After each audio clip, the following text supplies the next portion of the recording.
Les plantes, ça pousse vers le haut et vers le bas. Et puis, il y a ensuite un autre mode de croissance qu'il faut considérer, c'est la croissance en diamètre.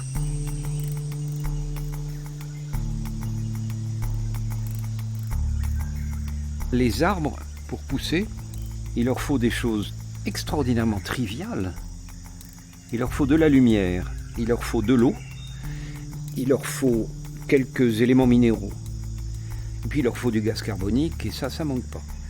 Et avec ça, ils pratiquent cette réaction chimique extraordinaire, presque miraculeuse, qu'on appelle la photosynthèse, c'est-à-dire fabriquer de l'énergie chimique à partir de l'énergie solaire.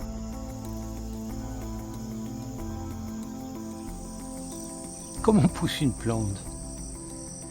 Eh bien, on va prendre l'exemple de celle-là.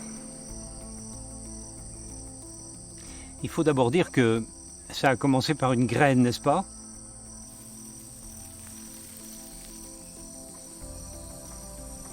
Et puis, ça pousse par la petite pointe, qui est ce qu'on appelle le méristème. C'est un endroit où les cellules se multiplient à grande allure, et donc ça fait pousser la plante, voilà. Avec les feuilles de part et d'autre. Et puis, il y a également des méristèmes au bout de chaque racine. Et donc en même temps, la plante pousse vers le bas.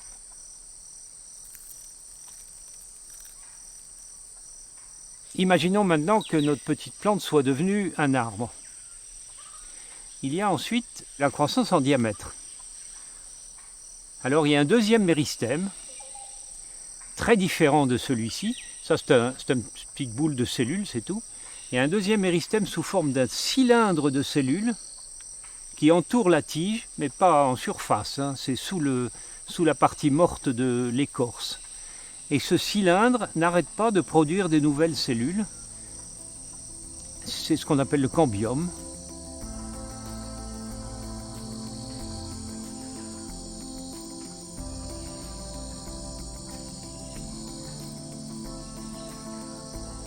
Donc ça permet à la plante de croître en diamètre jusqu'aux arbres énormes qu'on a ici.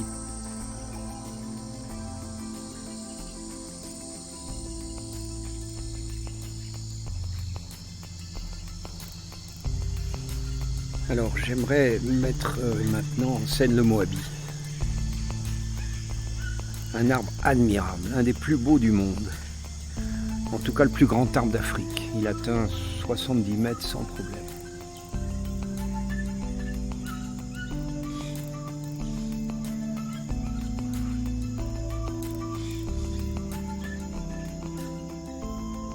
Il grandit en mettant en place des étages de branches de plus en plus haut. Et puis ça finit par dépasser le toit de la forêt. Et c'est ça qui fait l'énorme couronne que nous voyons.